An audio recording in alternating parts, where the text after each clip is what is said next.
Does the word networking strike fear into your heart? Do you hate walking into a room full of strangers? And what's this got to do with blogging anyway? To find out, listen to this week's episode of the Blogcentric podcast. Welcome to Spiderworking's Blogcentric podcast, a podcast about blogging. Hello and welcome to episode 64 of the Blogcentric podcast.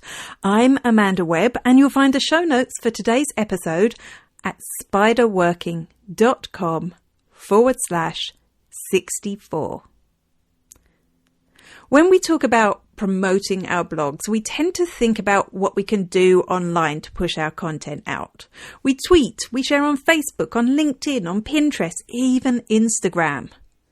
We build relationships online and people begin to share our content too. Could walking into a room full of people also help you promote your blog? This week, we're going to look at face-to-face networking, how to conquer the fear and build better relationships using your blog. You're listening to Blogcentric from Spiderworking. If you cringe when you hear the term networking, you're not alone. I too dread networking opportunities, but I tend to find it's not half as scary when I arrive at a meeting or an event as I thought it was going to be. Networking in person has benefits way beyond promoting your blog, but in many ways it mimics what we do online to build readership, to build community. Because we'll meet people who can help pass business on to us. We'll meet people who can become our customers. We'll meet people who are influential to our target market. Now, I'm a reluctant networker, but I have developed some strategies that make it more effective. And we'll look at how you can use your blog to leverage the connections you make in this episode. But before I go into that, I'm going to tell you a story. I'm actually quite reluctant to share this story as this memory still has me cowering with embarrassment.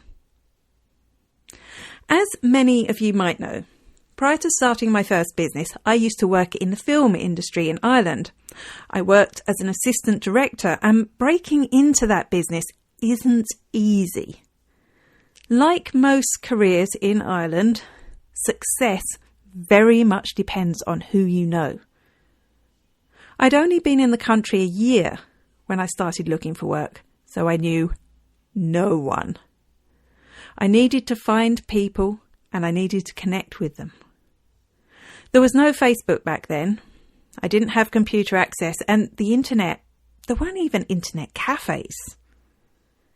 All I had at my disposal was a phone, and not even a mobile phone, and myself. Somehow, I found out that every month there was a union meeting in Ardmore Studios, the film studios in Dublin. Assistant directors would get together to assess submissions for new people wanting to get involved and to chat. Now, I already had my union card, so I could go. I went, armed with my CV. I think there were around 6 or 7 people in the room that day, and I sat on my chair, terrified, and listened to what was going on. The business part of the meeting ended, and the bar opened, so I made my move. I approached one woman and handed her my CV. "I'm a trainee," I said. "Here's my CV." My voice didn't quite sound like that, but it was trembling. My hand was trembling. My face was white. I had the fear. The woman took my CV, turned her back on me, left. It may not surprise you to hear that she didn't hire me. Not then, not ever. I was hardly a picture of confidence. It wasn't the end of my career. I got better at this stuff, but I will never forget that day. If only I could go back in time now and instruct my younger self. I'm pretty sure I could have made a friend that day. I'm pretty sure I could have gotten hired. Luckily, in 2017, things have gotten easier. We have a whole lot of new tools at our disposal. I'd never approach a stranger today the way I had to back then. I'd have done my research. I'd be prepared. So let's look at that. How can you prepare for your next networking event? There's nothing worse than arriving at the event and not knowing anyone. The fear sets in. Luckily, in the age of the smartphone, we can pretend we're looking at something important on our phone, but spend too long doing this and you'll miss opportunities. So to ensure that you don't end up alone with your phone, make some plans in advance. Use your social networks to find out who's going to the event and connect with them. Open a conversation on a line, arrange to meet. That way, when you walk in the door, you have a mission. You are looking for people. You have arranged to meet people. You might even meet other people in the process. Some events will give you a helping hand and send you a list of attendees beforehand. Others might have Facebook groups or event pages. They might have a LinkedIn group. They might have a Slack community. And they're all great places to strike up conversations in advance.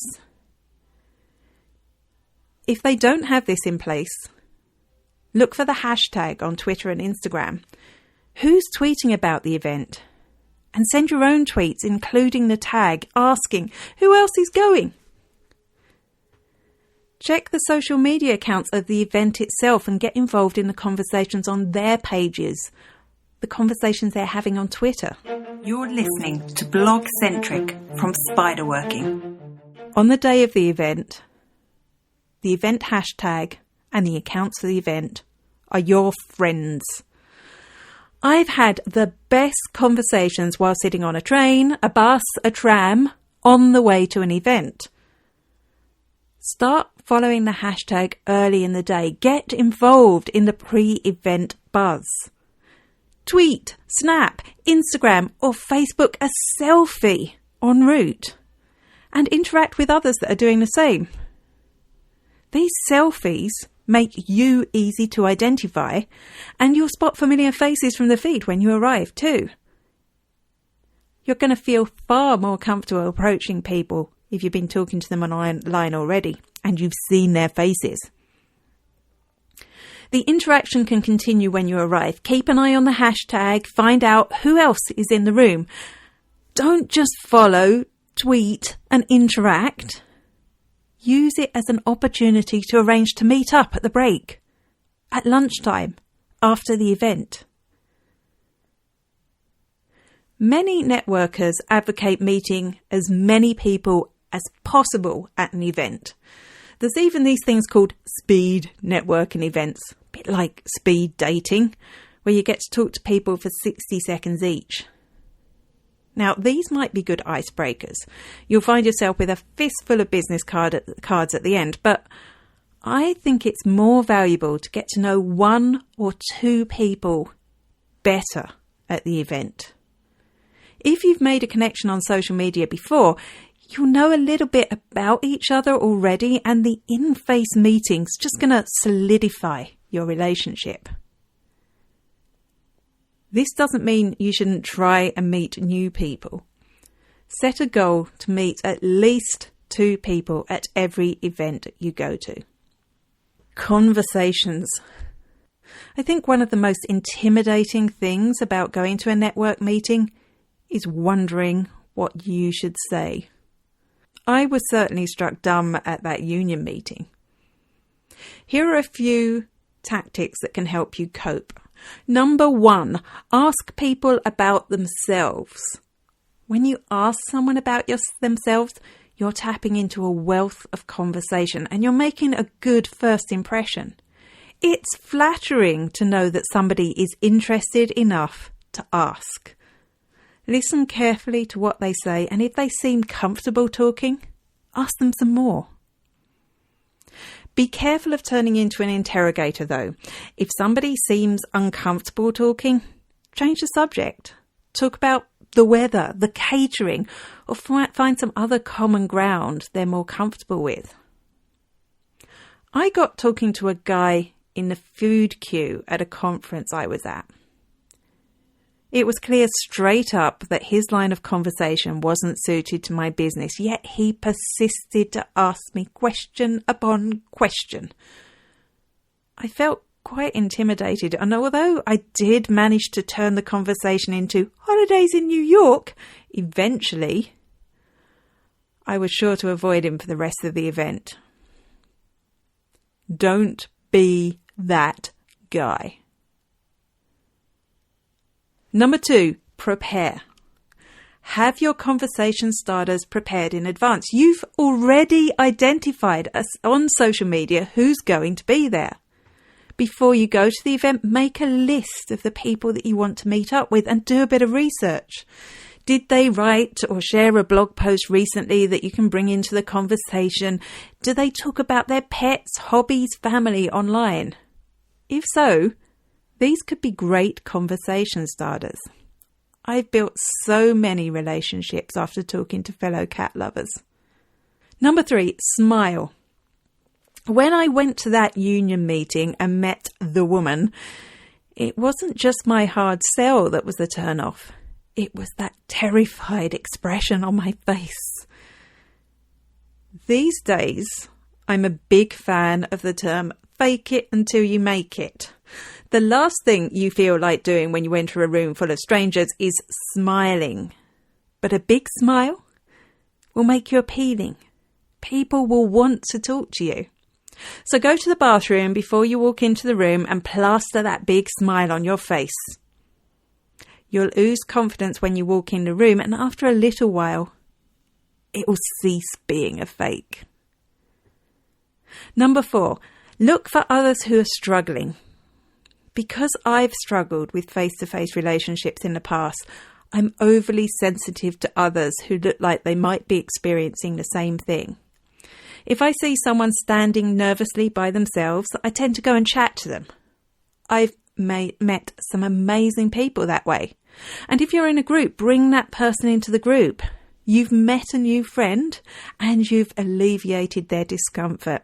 They'll thank you for that. Number 5, important conversation topics. Once you've got someone to open up and tell them about themselves and their business, tell them about what you do and find out if they have any challenges in that area. You see, you're still getting them to talk about themselves. You're not going to sell to them then and there, but by understanding their challenges now, it'll give you some great blog topics and some fodder for later. Number 6, get a card, a Twitter handle, or an email address. There's no point networking at an event if you aren't going to nurture that relationship. Don't let those few hours at a meeting be wasted. Get a business card, get an email address, just get their Twitter handle so you can stay in touch. And when I say get an email address, don't add it to your mailing list. Network meetings are about building individual relationships. You can persuade them to sign up to your list later. Business cards are handy because you can scribble some notes on it later whilst your meeting is still fresh in your head.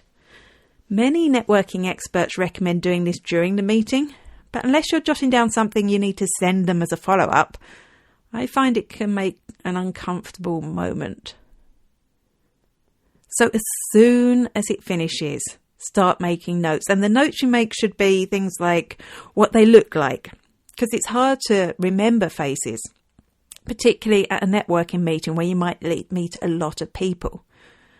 What you talked about, because you're going to want to reference that in your follow-up. Questions and challenges they had about what you do and your industry, because that's going to be blog topics. Anything you told them that you'd follow up with. And that's really important. If you say that you're going to follow up with something, make sure you do. After the event, now you've met people, You need to follow up that connection. So when you get home, tweet them, connect with them on LinkedIn, or drop them an email saying how nice it was to meet. Look back at the info that you jotted down about them. What topics did you discuss? What challenges did they have? Can you share a link with them from your blog that's going to help them overcome that? If you haven't written about the topic yet, is there another helpful article you can share with them? And if you haven't blogged on that topic yet, could you? If people are asking you the question, other potential customers are wondering what the answer is too. And you know what? I'm sure your new connection will be delighted that you've created a piece of content just for them that solves their problem. Make sure you share it with them first. They'll appreciate the gesture, and there's a good chance they'll share it with their network and remember you when they find someone needing what you do. You're listening to Blogcentric from Spiderworking. Just because face-to-face marketing happens offline, it doesn't mean it's not an opportunity to promote your blog and gather ideas. It's all in the follow-up. The people you meet in real life could well become your strongest advocates in the future. So your blogging challenge: next time you get an invite to the local chamber networking meeting or go to a conference, don't back away from the networking opportunity. Find out in advance who's going, plan to meet people, connect with them on social media, and attend. And finally, don't forget to make notes about the people you meet so that you can continue building the relationship after the meeting. That's all from the Blogcentric podcast for this week. But before you go, you may not have met me face to face yet, but you could do me a massive favour that's going to put you in my good books. You could leave me a review on Stitcher or iTunes. If you do, I'll be really happy. And it's good karma, so something good's bound to happen to you in return. Until next week, happy blogging. Blogcentric from Spiderworking is sponsored by We Teach Social, social media e-learning courses for small business. Find out more at weteachsocial.com.